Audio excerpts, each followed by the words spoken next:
juillet 2015, on m'a interdit d'exploiter mes terres. On me dit que c'est la Première Guerre mondiale. Je me dis, ça fait une centaine d'années que ça existe. Pour quelles raisons ça sort aujourd'hui? Qu'est-ce qui se passe? C'est l'après-guerre où l'État a décidé de déminer les obus. Et je pense que c'est très bien d'avoir fait ça. Mais après, pourquoi avoir fait disparaître la mémoire?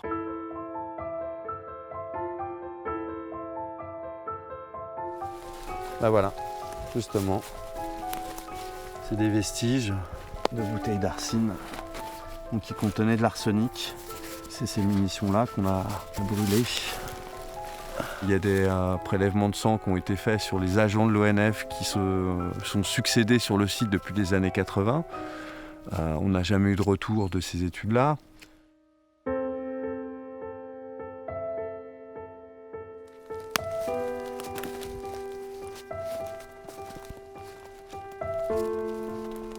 Je ne sais pas si ça a été la volonté de transformer la Meuse en poubelle à ce moment-là, mais c'était bien un fait historique.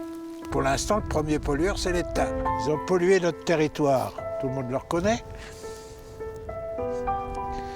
On ne leur a pas demandé de polluer. Au contraire, on n'en voulait pas.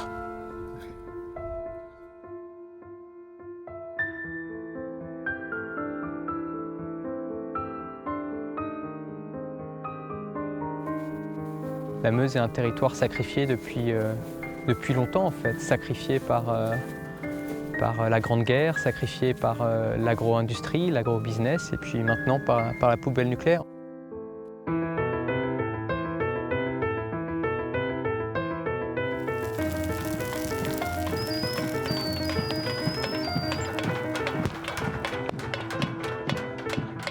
Tout le monde sait bien qu'on ne pourra pas transmettre la mémoire d'un site sur des centaines de milliers d'années, parce que là, on ne parle plus du tout de générations futures, en fait. On parle de civilisations futures qui n'auront pas forcément les mêmes alphabets, les mêmes codes graphiques, le même langage que nous, quoi. Les Égyptiens nous ont légué les pyramides, et nous, en fait, ce qu'on lègue aux civilisations futures, c'est les rebuts toxiques de la modernité, quoi.